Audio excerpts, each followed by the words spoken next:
Sorry about. So I do have the virtual background as not usual, but as always, I am your host of the Robinhood Capitalists, and with me is my trusty coach, Coach Stacey B. Say hi, Coach. What's happening, everybody? What a beautiful day. What a great day to talk about networking. So, this is going to be an absolute fun and incredible episode. Happy to be here. So this guest we have on. So I was excited to be able to even get her on. So had the privilege to be on another LinkedIn kind of live stream podcast, the Hounds of Happy Hour. If you're out there, shout out to y'all. But ended up getting to be on there with Reena Friedman Watts and Mark Reed. And let me tell you, it was amazing. These and Mark nailed it. But Reena has a voice that's made for this, as you all will see very soon. Um, but even deeper than that, we kind of connected right away, had a similar vibe. We have a similar drive for bigger and more, and I think it's really a deep dive into curiosity, which we're going to talk about here.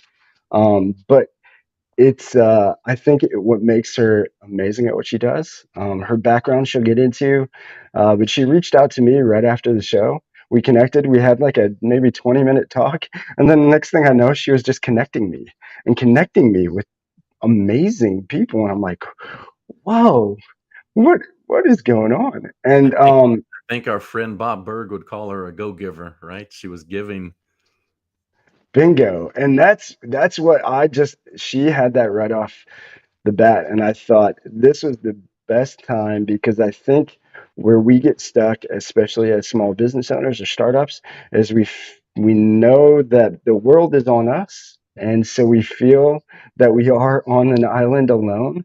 But we do have other people going through very similar battles, and that we can, like she did. And I last plug, and then going to bring her out. But is she shared maybe it was a week ago now, a, a message LinkedIn. We hadn't talked for a little bit, hadn't connected. I was thinking about her though, and I think I had watched a recent podcast she did, and she shared a message and said, "Hey, I shouted you out," and it was like the best advice, or like second best advice, or something like that. And I'm like whoa. The fact that like anything I even said was advice for anybody was like okay. But then the fact that she shouted me out for it is it's not my advice. It came from Jim Carrey. I say it all the time, and I will share the quote on here as well. But it really did change my life, and I'm glad that it kind of rang true. It seems like to her, but so she really answered that question in that show with where we always start our show with, which is, "Are you happy?" And so I'm going to share that after we share our intro, and then we'll bring her out. Let's go.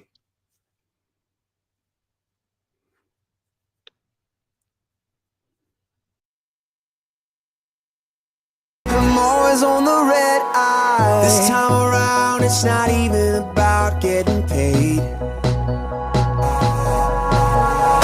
I'm just an addict for the moment when the magic is made. And when you are, who you really are, it can put you through hell. Spend a day in the skin that you wanna live in, and see how it feels while the world sleeps under my feet tonight. I'm chasing myself in the sky while the world sleeps under my feet tonight. I'll be up here learning to fly.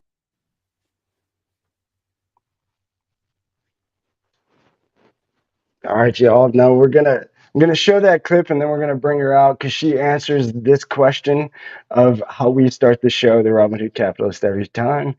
Are you happy?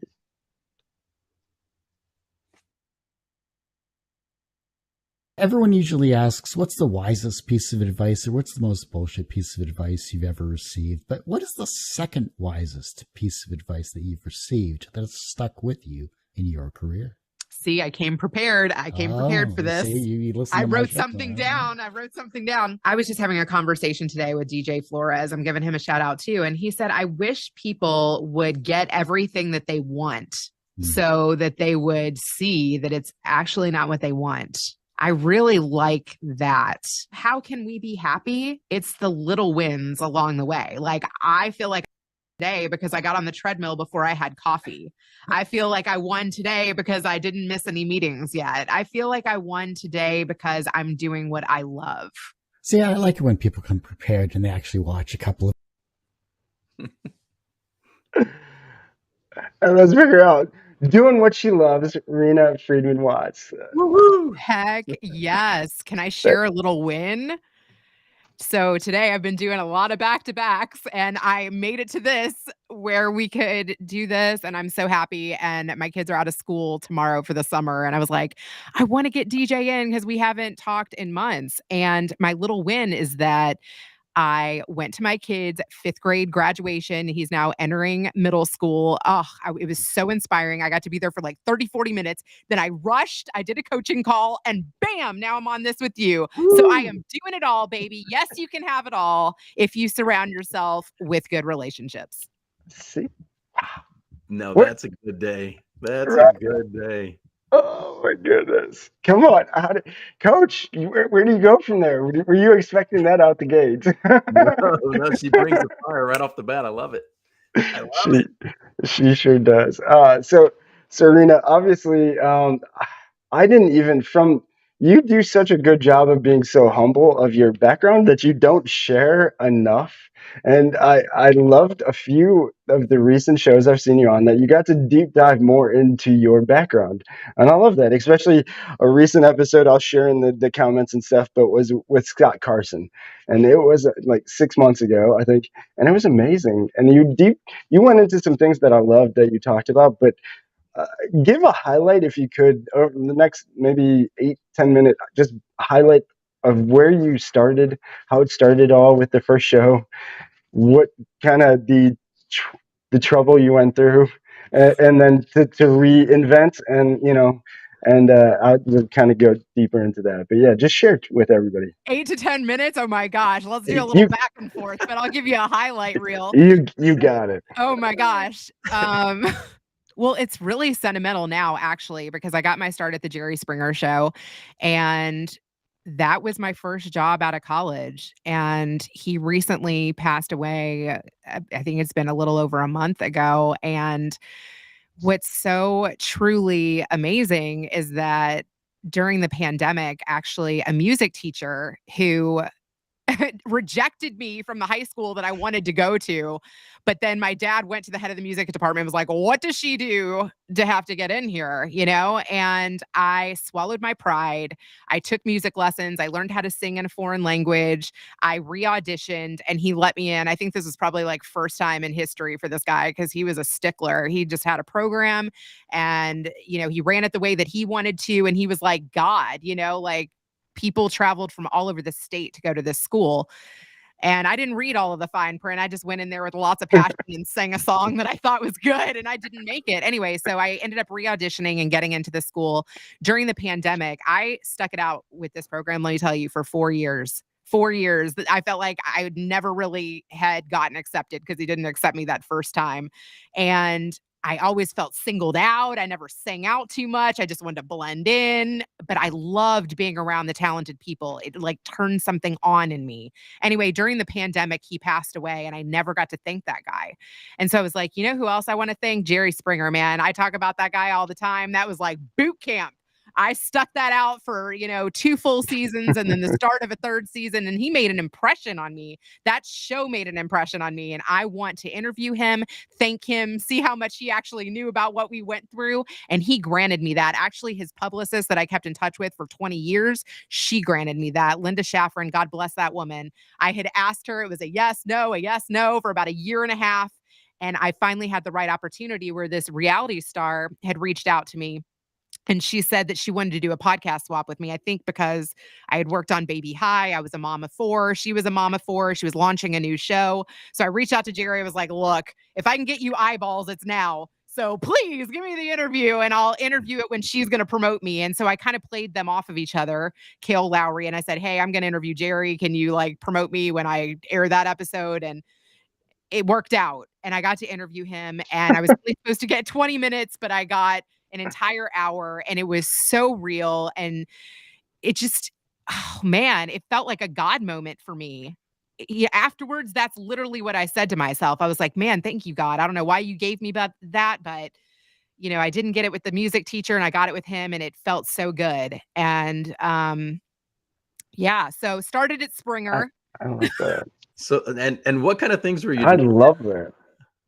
What kind of things was I doing at Springer? Yeah, it was such an interesting show, but only seeing it from this side of the camera, it's hard to know what goes on otherwise. Yeah, good question. I started off as an intern, and as an intern, I got to take the guests all around town with petty cash, and I was new to Chicago, so that was fun for me too. I also was from Kentucky, so my dad worked in a factory, and hanging out with the Jerry Springer guests wasn't far from my upbringing. So I enjoyed myself. I know exactly what you're talking about. From Cleveland, so I know exactly what you're talking about. Yeah, I was like, that's not that strange. How long's it been going on? Who do you want to be with? And to be fair, like I feel like the reason I was able to book the reason I was able to go from intern to associate producer and make that jump was partially because of that. Like I started hanging out with the guests. I started figuring out what types of stories was the show bringing, who were the best guests, what were they saying.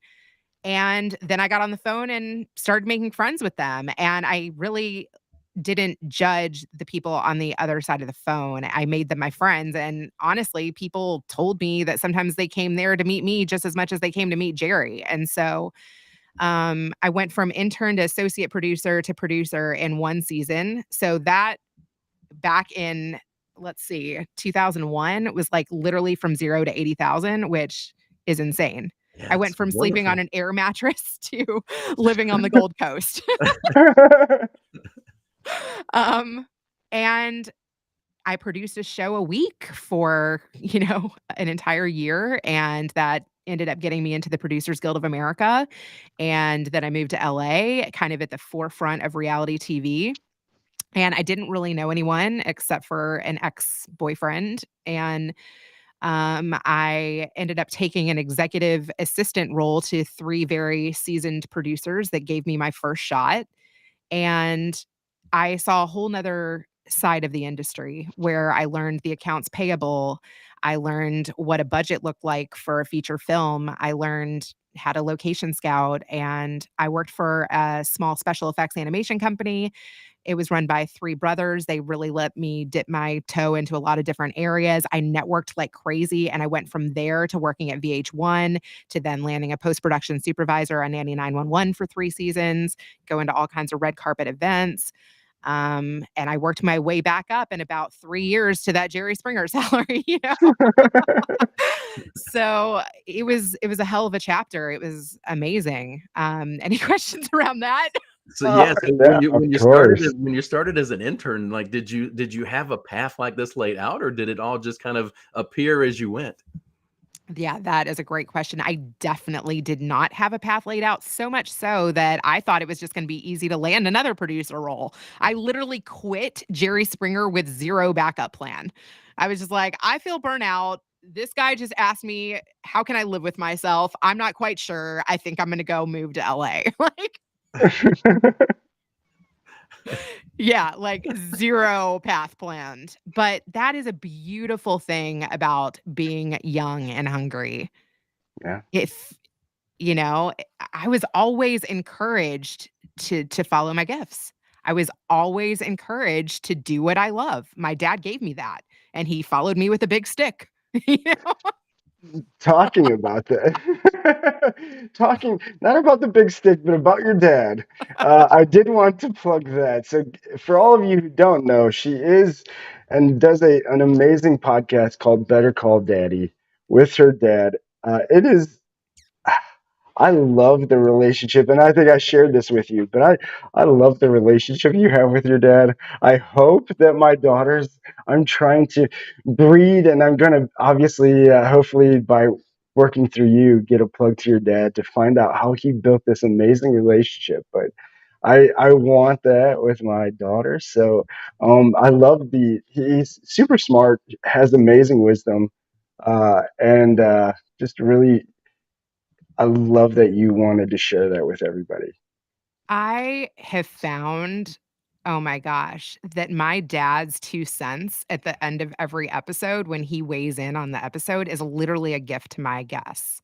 Yeah. And it has given my dad more purpose. Like doing this show with me, he looks forward to weighing in on these stories that I'm bringing him.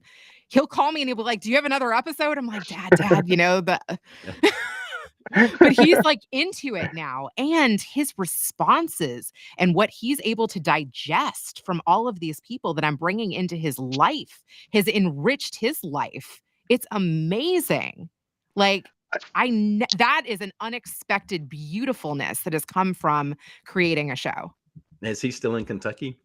Yes, he is, but right now he's visiting his mom, who I have so much respect for him and the way that he cares for his mother. He is in Florida right now visiting her, and that is not an easy job. That is not an easy job. His mom, I love. She's like, I don't want to say favorite, but yeah. But she is where he gets it from. There are not too many people in this world that let you know how much you're loved. She is so good at it, and that is something I'm definitely going to miss. She's coming up on her 95th birthday. Thank you, God. And she's been like a second mom to me. She literally has said to me, like, "I love you more than anyone in this world." Can you imagine? Like, not too many people tell you that. No. It's so special. Yeah. That is one way to have a special relationship with someone. Can I just tell you something so beautiful today too? So from that 5th grade graduation thing that I went to, one of the teachers got up and was like, this got me. I literally almost cried. He was like, "I just want to let you boys know," because he's the rabbi to like the boys or whatever. He was like, "I have been missing you guys for the last month." He Wow. started with that. He was like, "I have been missing you for the last month," but he was like, "I'm not even gonna be missing you because my door is always open to you." He was like, "You're moving on to middle school and it's an exciting time." He was like, "But my door is always open." He was like, "This excitement that I've had for you guys all year long that you've gotten to experience, it is just the beginning." Damn, every teacher should bring that message. Every parent should bring that message. I get sentimental thinking about like how many weekends do I have left with my 9th grader? I'm already like, oh my God, he's halfway out the door, right? Yes. Yeah. It doesn't take long. I It have does not I have take 2 long. grandkids coming for visit this weekend, so it doesn't take long. How can you make that special? How can you leave your phone behind? How can you show them their gifts and bring out those gifts and tell them their gifts? Like I had Matt Drink on my show, and he said, "I write letters to my children telling them the gifts I see in them." Imagine that. Wow. Imagine if you had a letter from your grandmother or your parent saying, "I see this in you. Yeah. I love this about you." Imagine if a teacher did that. Do you know how much, oh my God, just one line, it doesn't take much. It really does not take much. No. And it can change your entire life and Change a existence. life. Yep. Just a few words. Yes, exactly. Just a few words of acknowledgement or encouragement can change everything. I asked a question on Twitter last week, and I was like, "How do you find happiness?" Somebody literally said, "Learn." And I was like, oh my God, that is so deep. Literally one Yes. word, boom, and it was like right on the spot. How do you find happiness? You continue to surround yourself by knowledge. You are what you input, man. You read good books, you listen to good podcasts, you collaborate with good people. It's literally just continuing to learn. So it's crazy. It's crazy, but not crazy. You went there because honestly, I was going to go there, and it's John. It was just at dinner maybe a couple of weeks ago with John Hewitt and a few people, and so this guy mm, created $2 billion companies already, tried to do it again. Never stops. Knows so much already. Master chess player, all of these amazing accolades already, and his words and was about learning. And he said, "If I ever stop learning, dig a hole 6 feet and put me in there, because then that's it." And I really think that's what life is. Life is, and that's what I think makes you such a great interviewer and host with what you do, and obviously with building the relationships that you've been able to, is your curiosity, but also wanting to. You mentioned in the episode with Scott about you would do anything and everything. You were doing it all. Let me try it. I want to try this. Well, how does that work? I want to try this. That's been my life, and I thought I was crazy for the longest time until I just met other people who wanted that same. Just let me. I want to try. I want to learn. Oh, let me try. Almost like a curious George, and that's obviously why one of our out songs are Curious George, upside down. It's literally, that's what I think, why you can connect with people as deep as you do, as instantly as you do, from even the show Jerry Springer's guest to building the relationships you said in sales and marketing, that you did. So I wanted you to touch on that because I didn't even know that about you. That Yeah. you I that you mean, touched in there. I talked about this yesterday with Chaz Volk. He's another podcaster who I'm getting ready to collaborate with right after this. This is the last one for the day. But um, we were talking about how you can try things and explore new areas. But another key piece to that is knowing when to get out, Yes. knowing when it's okay to be like, tried that, wasn't for me, and being okay with that. So I'll give you a good example. Like, I'm working for cool.fm right now. I love it right now. I feel like it's mutually beneficial, right? Like, I'm getting better at intros. They're republicizing my episodes. I got an upgrade in equipment that I'm working with. They're spending, thousands a month in making this broadcast professional and with music licensing, and I'm getting to attach my name to it. Will that go on forever? Maybe not. There was a girl that left the station and now she's working for Power 106. I mean, Oh, wow. you know what I mean? Right now, it's mutually beneficial. Right now, the ROI is doing things for me that I like. And when it stops being that way, I've moved on from opportunities that were good for about a year and then they stop being good. And I'm like, I learned and I'm moving on. Yes. Oh, and that is, so our mission of this show, our goal of the Robinhood Capitalist show really is for those people who feel like they're stuck. Like I say it all the time, you hate Mondays, or you get that bad feeling in your stomach on Sundays, like maybe think about what you're doing. Like there's something else telling you, and that's your feeling. Like in the end, oh, man, I just heard a quote that was just so amazing. uh, a change of feeling is a change in destiny. I listened to that. Let me tell you, my gut is strong. Right? Yeah. That's Oh, that feeling. That is that big feeling. And time. if you have that, that's where we want people to do exactly what you're saying. Don't spin your tires there. Don't stay stuck. I've felt that way a lot of times too.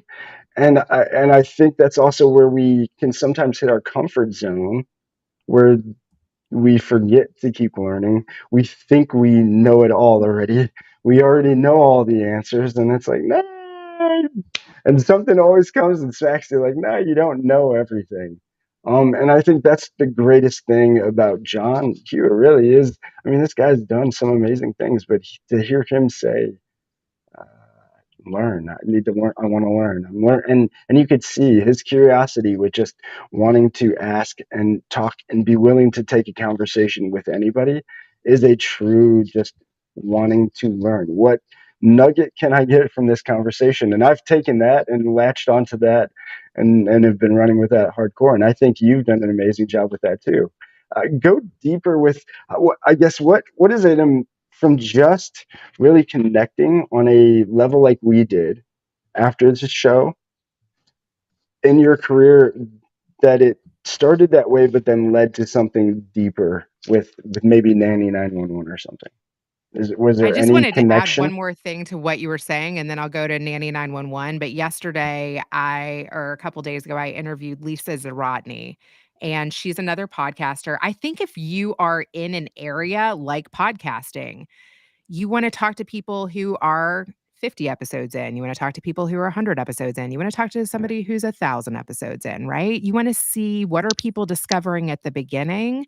What are people discovering where you're at? What are people discovering that are a few steps ahead of you? And so I was doing an interview with her the other day, and one thing that I gleaned from the interview was, like I said, I was talking to somebody today that was at the 50 episode mark, and he was like, how can I be doing this better? You're at the 300 episode mark. And she gave me a great idea. And she was like, she's a productivity coach. So one thing that she said is, people like to know what they're getting into, right? People like want to know, are you 6 weeks out from airing this? And when you air it, what's that going to look like? Are you sending me a clip? Are you sending me a graphic? Where would you want me to put those things? What do you want me to say when I post it?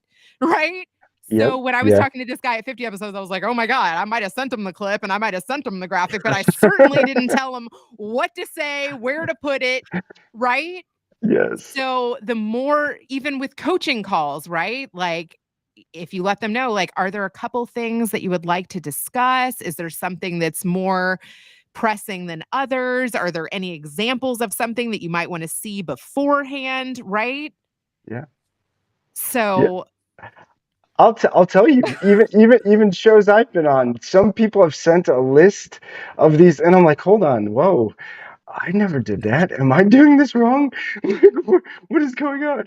This is cool. Oh, that's a cool idea. But I think that's, if we can be open to learning. I mean, I think that's where that always just learning. We can truly learn something from everyone. Is those little things. If we can pick up on those little yes. things that make somebody better or make something better and just tweak that, that's life. That's the game of life in the end, is literally what little habit or skill or thing can I add to my already kind of running machine to make this, I guess, what I put out to everybody better. Yeah. And Like, what is this person an expert at? And how can I take what they're an expert at and make my version of that? yes. So even Nanny 911, I applied to this guy through the Producers Guild, which I got into through Jerry Springer. I applied to this guy literally for like a year. I think I literally was driving him insane with how many times I tried to work for him. But he had worked in the industry for like 30 That's years, and he sales. was working on everything that I wanted to work on.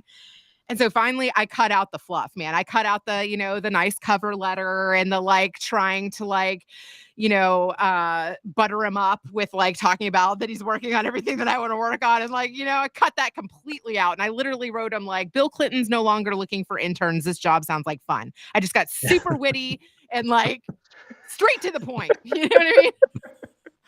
And he turned out to be a Bill Clinton fan. So that worked out in my favor. I didn't even know that. But a lot of it is timing too. So he invited me in for an interview. I interviewed with him and he asked me if I could start that night, like 7 p.m. that day, and work till 7 in the morning. So 1 was timing. 2, it was like not giving up and driving the guy crazy. 3, I was willing to work third shift for an entire first season. So I worked third shift for 9 months straight. And then the daytime post-production supervisor got fired and I took her place on days the next season. And then I worked another season on top of that. So this guy also was like, I think 1, he liked my ballsiness, but 2, since I had worked at Springer, he saw that as a gift. I had interviewed with other people who saw that as like borderline porn, like, and weren't impressed with that part of my trajectory. Here's the thing. What I have discovered, I've discovered this now working with a couple different opportunities, is that you want to work for people who think what you've done is great. You don't want to work for people who you have to cover things up for.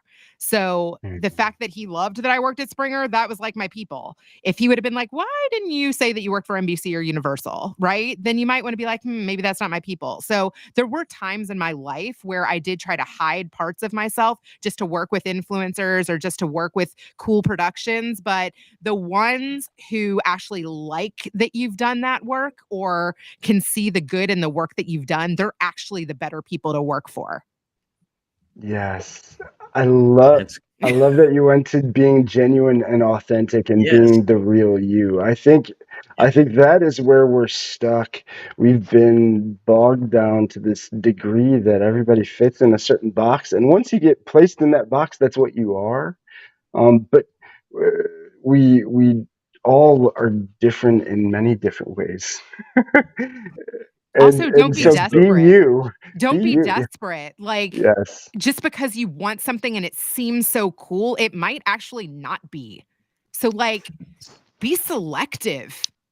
Yeah, so high intention, low attachment. Don't get so attached. Yes. Have high intention. Oh, I Yeah. love that. Yes. Yeah, and a couple of things. So you talked about finding someone that's been where you haven't been, and a lot of what we do here is we talk to entrepreneurs and we talk about franchising. So that's what franchising is really all about too, is finding that proven model that you can learn from and learn from the mistakes of others is really big. So I thought that was really good. But the one thing I wanted to dig just a little bit deeper on, DJ gave the quote about feelings, and you had talked about making sure you're using the books and the other podcasts and all the things that are out there. So our feelings are driven by the thoughts that we allow to go on inside of our mind. So what are some intentional things you do? Like, what are maybe some books or some podcasts or music? What is it for you that really keeps that intention going? Besides calling my dad, to be honest, running on the treadmill 30 minutes a day really clears my head.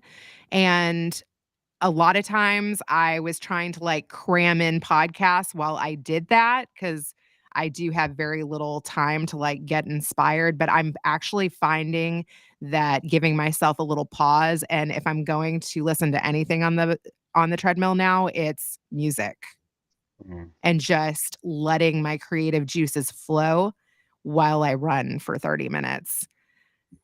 I love that you said that, because I think most people misunderstand the idea of meditation, or I mean a walk and listening to music, or even just a walk and not listening to anything at all. When you can get there, and that now it almost seems like you're talking to yourself. I mean, that's meditation, or really getting, you can answer some questions there. And that's where, when you get good at it, you can say, hey, like, why is this going on right now? And you will find an answer. So I love that you shared that about the You treadmill. have Yeah. to leave space for an answer. You have to leave space for that Yeah. meditation. And look, I like to read at night. I'm always in the middle of a book, especially having a podcast. Let me tell you, I literally receive a book a week. And I've found Okay. myself really getting into memoirs lately. I could plug 3 right off the top of my head. Yeah. Go ahead. Yeah, I read by Miriam Feldman, which was also, I shouted her out in a podcast recently. She wrote a book called God Said What. And I feel like I'm constantly trying to fit God into my life. And if you don't have some sort of spirituality or meditation, then that is part of why we're here, I think. Yeah, Anyway, but absolutely. her book really spoke to me because she tried to deny that part of herself for so long. She was like, she just related to being Jewish as like a nationality, but tried to like, but once she accepted it, and it took her, I mean, into her adult years to do it, she's like, this is who I am, whether I accept it or not. You know what I mean? So I might as well tap into that. And it was like the whole struggle back and forth of like, I'm reading it, I'm not feeling it. I'm reading it, I don't understand it. I'm reading it. Oh, it's starting to make a difference. you know? Well, that's good that I you could relate to that so much. Well, and it's good that you gave it time. Sometimes with the reading, I'll get so caught up, it almost becomes just a goal in and of itself just to get through the book without really getting what I'm supposed to get out of it. So a few years ago, I quit setting goals of how many books to read and just picked a handful that I wanted to dig into multiple times through the year. And that was a lot more powerful. And probably fun. Yeah, less stressful. Or I didn't feel like I had an obligation over me to do it, you know? You know what's so funny? So I'm getting ready to be on a podcast. It's called Bad Jew, which is like so accurate. Like I definitely feel like one of those. I've tried to be Jewish in like 7 different states. So we're going to talk about what's it like to try to be like something that you are. And I'm going to bring up that, like, I've watched Fiddler on the Roof. I've tried to read Anne Frank, right? Like these things are like token Jew things to do. In preparation for being a bad Jew, I picked up Anne Frank over the weekend. Yeah. Oh, man. From the Christian perspective, I've got a stack of C.S. Lewis that I do the same thing with. Exactly. But that's the thing that I was so, and I talked about this on another podcast too, but that's something I was so ashamed of growing up. This is something that I know takes a lot of work and a lot of putting yourself out there, but if you can embrace your weirdness, if you can embrace your uniqueness, if you can embrace being a Jew from Kentucky, like that is what makes you funny. That is what makes you different. That is part of your gift in being here. It took me a long time to even want to say that out loud. And I'm sure my kids could even potentially be embarrassed that I'm admitting to that, but there's no denying it. You know what I mean? It's what makes you you, and that's Yes. in the end, Back to that's being like, authentic, right? yes, Back to being authentic.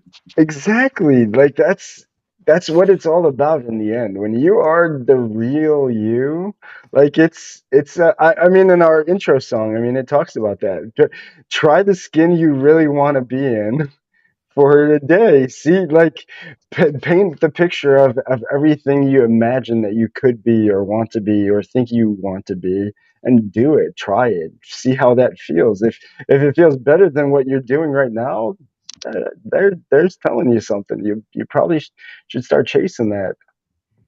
I'll tell you, when you stop trying to cover things up, it's actually easier. Right? Yeah. Well, and there's psychological science that proves that this is not a bad method for us to all live by. Yeah, exactly. Yeah. I mean, I had a guest who was a method actor. He just did a documentary of becoming Robin Williams, and he was talking about how he had never truly expressed how he felt to his dad until they were both method acting on stage. Mm. And this guy was getting super vulnerable on my show. And I was like, why am I wearing a wig right now? Why am I trying to be super Jewish right now and look pretty on camera?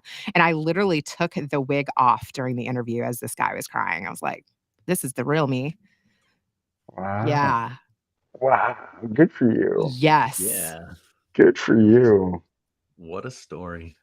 Is that crazy? On video. Yeah. I was like, why have I been wearing this for 10 years to try to fit into this Orthodox community that doesn't even fully embrace me? I'm taking this off right now. Yes. Be you. Be you, everybody. It's No, so hard to do.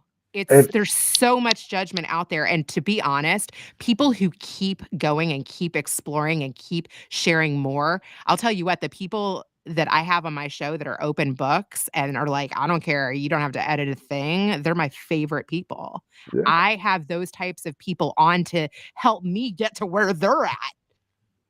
Yes, because, and I'm glad you said that, because those people typically have made it through all of those judgments, a lot of the failures, a lot of the mistakes, and they get, once you get to that point, it's okay, you don't agree.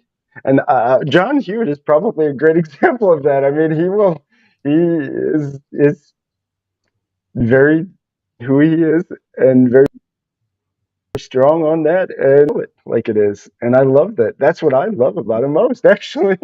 from our first episode, DJ, you've gone back and referenced a couple of times the Les Brown quote about we're all born unique, but often we die a copy. Yes, yeah, yeah. I truly believe that we are all born unique. I think that's like you going back to what you talked about, Reno, with the gift and God. I mean, don't be afraid to say God on our show. We talk about God. We get flagged or bounced or whatever. I don't, but you have to have a higher. If there isn't something that you look up to, then what are you looking up to, or what are you even living for? So there has to be something, and so I'm glad you went there. But yeah, it really is. That's how I transitioned to wanting to get married and have kids, actually. So that's a good transition right there, is that I moved to LA and I worked on all these cool shows. And at 25, 26, I started feeling the pressure of, I grew up in Kentucky. My parents want me to get married and they're like lining people up at family events to try to match make me. I'm like, no, really, I'm good. But I also was feeling a bit empty. I was like, I've had all this success and I feel like something's missing. And so I went on a singles trip to Israel, and my roommate on the trip was like an executive producer, and she like was getting all spiritual through the Kabbalah Center, but I felt like she had found something. Like she was going to the wall and like praying, and I'm like, "Oh, like she was turned on to something I was missing." And so I started following her. I'm like, what are you doing? Yeah, I was like, she's had all this success and, she's engaged and she's doing this prayer thing. And so I didn't even know where to begin with that. Let me tell you what God looked like for me for a long time. If I make this basket, there's a God. Okay, best 2 out of 3. Like literally, I was testing God, right? And even at Springer, like when I worked there, there was this security guard who she was so faithful. Like she always would give me blessings. And I'm like, whenever she gave me a blessing, I swear to God, I had a better show. And I was like, so that I remember, and I felt like I was missing that. So I went on this like trip to Israel and then I started like unplugging from the world for 1 day a week. I was like, let me try this Sabbath thing. Like it seems like a good idea, right? And I've kept that up now for 17 years, where I Good for literally turn off my phone from Friday night until sometimes Sunday morning, Ah, unless I have like something that I have to like be on a call or something. But the world does not go out of orbit. And a lot of problems work themselves out. And if you can eat food that you don't eat the rest of the week, and if you can spend special time with the ones that you love, and if you can get out into nature, and if you can replenish yourself, it will set your week up for success. mm, yes. the phone fast would be good for all of us. My running time, that used to be my phone fast time, but I'm not running so much anymore, so I'm not having that time, and I can feel it wearing on me. Hmm. I try to encourage my dad to do it too. I swear he takes the phone with him everywhere. I mean, he hears me in the shower, he hears me in the bathroom. I'm like, "Dad, you literally can leave it outside of the bathroom." It's crazy. Yeah, we're so addicted. So, We don't it's too some much. people, it is, and It's an appendage.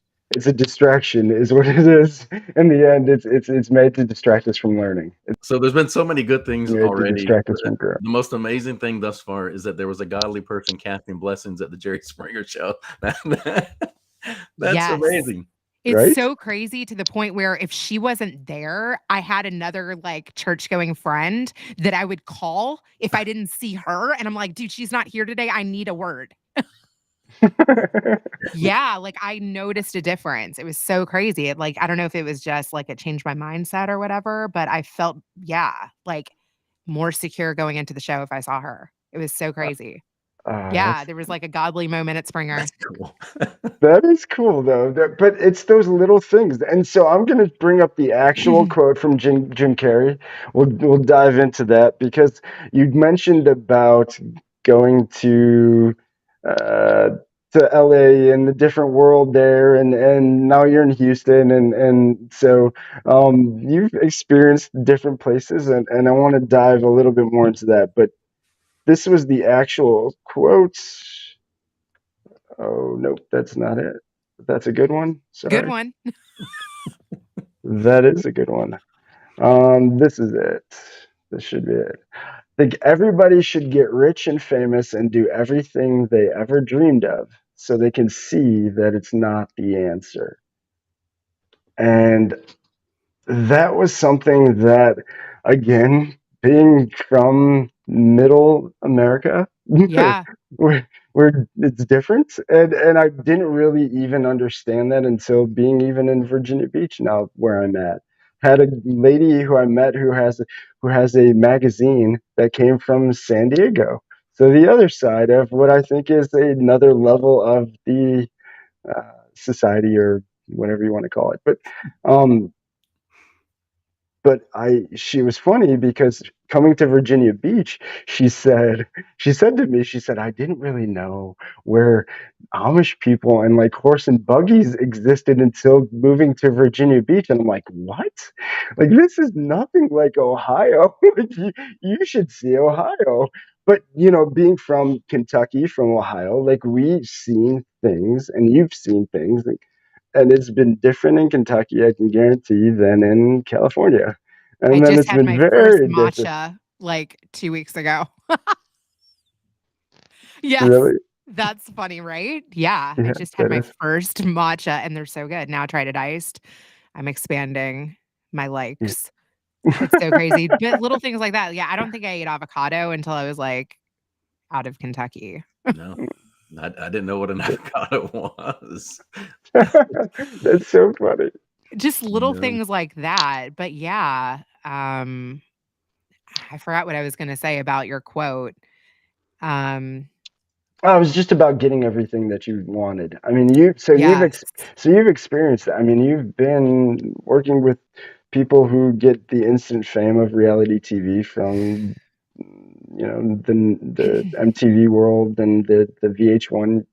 And so, like, I guess, how did you stay rooted like you are, and I'll not say fall that a into lot of it? those reality stars that I witnessed behind the scenes when the lights, camera, and everything went off, I saw how unhappy they were. And same thing in the influencer space. And that's Mm, a tough reality. I'm like, do I even really want that? mm, Right?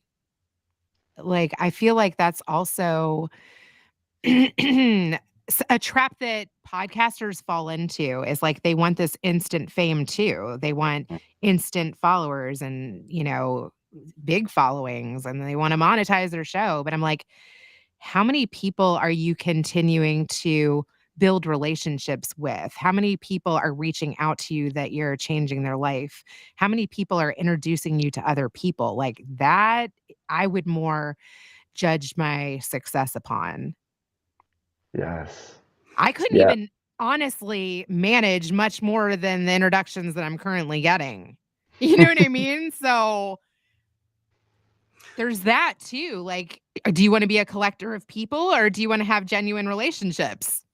Mm, Yeah, yes. yeah, and it's kind of a fine line. So I love big, hairy, audacious goals, but we have to know, what are you willing to sacrifice? Because there will be a sacrifice, and is it worth the sacrifice to go with where you're trying to go?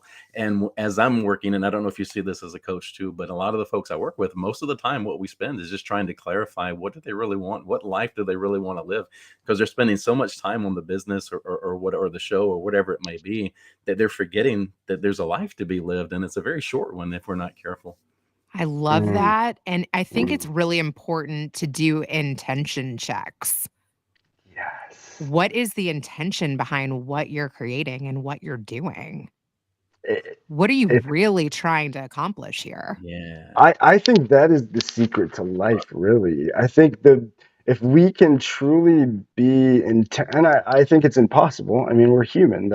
We're imperfect. We're going to have those moments, but eh, I think the secret is literally the more intentional we can be in every single moment with whoever or whatever that may be. That's where true growth, the kind of love, the magic happens. If there's magic that's going to exist, like you said, if it's right, magic's going to happen. If it's wrong, you're going to know right away. You should exit left I fast. can give you an example of how my intentions have even changed. Like, I'm going to admit to, in the beginning, it being more selfish. In the Yeah. beginning, I wanted to become a better interviewer. I wanted to showcase who I'm capable of reaching, show that I've worked in casting and can get outrageous stories. But what it became was so much more meaningful. Mm, Like, Now I want to inspire. Now I want to make an impact. Now I want that special time with my dad. Now I want to give each guest the gift and blessing of what my dad is going to actually say to them back. Now I want to package it for them so that they can take what I've learned and apply it to what they're doing. And Now, maybe I can even help them create something, a version of it for them. and now, just curious, but let me ask: did the universe, as you started to transition from me to the calling, the purpose, the passion that you clearly just gave there about what you're trying to do, did the universe seem to answer and just kind of connect things a little bit easier? Things started to line up as soon as you started to focus more on the giving part. I mean, I continue to bring in new clients and new opportunities. So I would say yes. I Yeah, think I could probably even scale that, but it again goes back to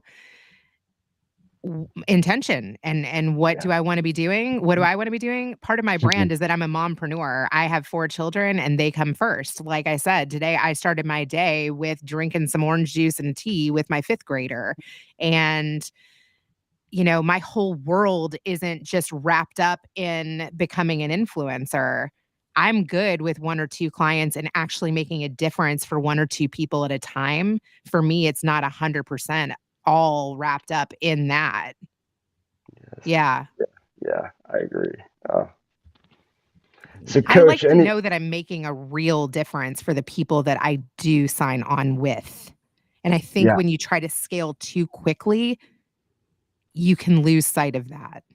hmm yeah, I think that's even proven. Wouldn't you say that's been proven over time in franchise world, Coach? Yes, yes, it has. And with what you said right there, is it's in the middle of all that we lose ourselves, Yes. and we start chasing the wrong things, and we get Yes. into all sorts of things where we don't belong, and it's just it's a big trap that's out there. And it's such a difficult world we live in, because the temptations are everywhere. We're comparing ourselves with everybody's fake life that they're putting on every social media platform, and it's just very difficult. And where it's most difficult is for our children. So I loved hearing your story that your kids are seemingly in a really good place, a really good school, because there's so many challenges that are our kids, that they're being forced into situations to fit in places when they don't even know who they should be yet, before we're trying to get them to fit in with a bunch of knuckleheads. It's just it's so dangerous. And Yes. having your idea that as a mompreneur, those 4 kids come first, it's beautiful. It's absolutely beautiful that you said that. I'll say too, like we just moved, just like you, DJ, over this last year. And I knew in moving that they were going to all be at a new school and all be making new friends and all having their own reaction to that. And that Mhm, I needed to make more space for that. So much so that, like, you know, my daughter moved right at the start of middle school, which are hard enough years mhm, anyway. yeah. And I feel like it's more important for me to take her phone call when she's having a rough day and needs to Starbucks and chill than taking an additional client. You know what I Agreed. mean? Yeah. Uh, it in the end, that's where our mission of the show is: 10,000, helping 10,000 families create heaven on earth. I think heaven on earth, I know it sounds crazy, and I say that on purpose to make it sound crazy, but really it's not. It's what you're saying there in a nutshell. It's the balance of your family life along with your financial harmony, whatever that number is, for whatever. Again, we no nobody needs billions unless there's a reason that you're giving a lot and helping so many people that it's worth it. Like there's we have a balance that if we can find that balance, and that's really heaven on earth. I mean, I think we can all have that. We don't have to wait for after this. Yeah, and I will say too, like, you need to have all of those pillars, and if you are missing one of them, it will affect the rest of them. And Mhm, so one thing that I'm going to give my husband a lot of credit, but he brought balance into my life. I was a workaholic. I And I know too, sometimes when you take a 9 to 5, it's not really a 9 to 5. They freaking own you all the freaking time. And what's good about being an entrepreneur is, you can decide how much time you give up. Yeah, in the end, you're trading your time for money, or you're going to lose some, but now you're gaining that freedom. And And that's the really hard what had me stuck here for the longest the time. hardest lesson to learn is how often we undervalue ourselves too. We're Oof. not charging what we should. We're not asking the way we should if we're in that 9 to 5 for what we want out of life, and continuing to be intentional there. But no, intention is my buzzword all the time. I think we have to live with intention, and the way I feel like that we can kind of balance this idea of big strong goals, but not getting too attached to the outcome, is through constant and never-ending growth. If we can just focus on making ourselves better every single day, and it doesn't have to be 100% every single day, but just a tenth of 1% better every day is an astounding difference as it compounds over time. And I love this conversation that we're having, and I hope everyone will take it to heart, the importance if right now, if somebody's out there listening and you don't know, if you couldn't tell me right now that you've got something on your calendar today that's going to be for your own personal growth, you don't have a plan for personal growth, and there's a problem there that we can work on and we can help. And it's just it's a different mindset, and it doesn't mean that I'm going to work on my job or a necessary skill. I'm just going to work on me, and I'm going to be better for my family, better for my community, better for my employees, better for my team, whatever your situation is. Just show up better every day. And if we continue that, I think that contentment level will go up. I love that. That's so on point. Yes. I Continue agree. to, if there's somebody who inspires you, listen to their podcast, see who's interviewed them, read their book, send them a message telling them that they inspire you. Again, back to those little messages. If I hear somebody on the radio and I like one of their bits, I literally will just right then and there send them a voice note. Or if I see somebody's post and it touches me right then and there, like I don't overthink anything, because I don't have the time to overthink anything. Yeah. So, see, I've got to get better at taking that intentional step that's an actual action step afterwards. Because I think my normal reaction when I hear it is, oh boy, that's really good, I'm not going to forget that. And then I forget it. Yes. You Yeah. actually take action on it, which sears it into your brain, and you build a connection on top of it. That's wonderful. Another thing I do is like your quote, like, and please send me that Jim Carrey one, is I Twitter everything I want to remember. My whole Twitter feed is just like good thoughts throughout my day. You know what? I checked out your Twitter and I was wondering, because you do have some random, just quick thoughts. But I love that. That's a great idea, It actually. hits everybody different too. And Yeah. you make different connections based on sharing things that turn you on or that you're into. Yes. Well, take the last couple minutes, plug where they can follow you at now, what you're doing next, how it's going at Cool FM, and just thank you so much for doing this with us. This was awesome. Thank you both. I just want to say this conversation is an example of how you can hone your skills, how you can do self-improvement. It doesn't have to be reading a book. It doesn't have to be taking a class. It can literally be surrounding yourself with people who you share values with, that have the same mission, that are doing something that you love. So if there's a podcaster that you love, I encourage you to let them know. You never know how that can turn into a collaboration. We met through another podcaster that we love. I actually tagged him in the comments at the beginning of this. I tagged Bob Bird. Thank you. Anybody. I tagged Kurt Sasso, who you played his clip. Keep people along in your journey. Write down what has happened in your day. I guarantee you, if you just this came out in another podcast episode with Sarab of Let's Talk podcast. I'm going to tag him now too.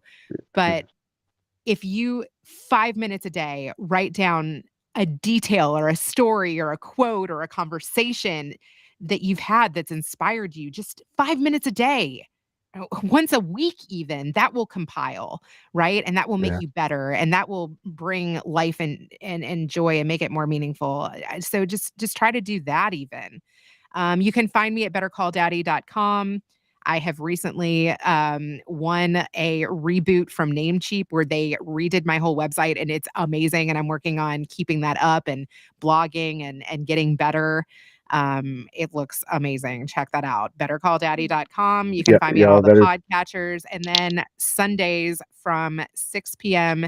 till midnight, I am on cool.fm. And that came from a LinkedIn post, which is so crazy. LinkedIn helped me get that job. So they're even rebroadcasting episodes of Better Call Daddy at 10 p.m. Eastern on cool.fm. So that's pretty cool. Cool. Wow. Well, y'all better check out Better Call Daddy. Check out the new website. I put it in the messages. I'll share it as well on the links after the show. So on our YouTube channel, I'll share your link as well as Cool. Scott and Scott Carson to that YouTube video and a few other things. But so if you all want to check out those videos, please check that out. Amazing interview. You get and DJ Thursday, we do a kind of a recap on the things we talked about here. So the same folks that we're tagging here, join us Thursday. We'll dig a little deeper into some of these ideas. Yeah. Oh, cool. Yeah. I love that.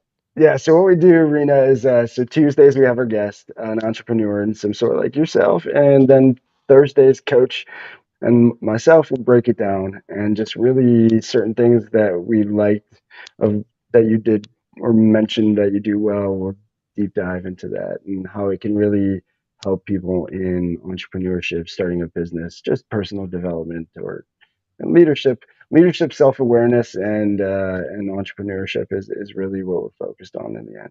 Just helping people be their best self. And sometimes it stays on that track, but sometimes it goes wherever it goes. That's my fault, obviously. But until next time, y'all. Again, thank you everybody for joining us. Reena, thank you so much. This was awesome. Obviously, we'll have to have you back on. There's so many other things I kind of wanted to talk about and get into, but we'll save that for future episodes. So thank you again, everybody. Again, check out Better Call Daddy. Don't miss her on Cool FM. David Moss, amazing guy over there running things over at Cool FM. So be sure to check him out and follow him to see what's next with Cool FM as well. But again, until next time, Thank you. Keep feeding the good wolf, y'all. See you Thursday.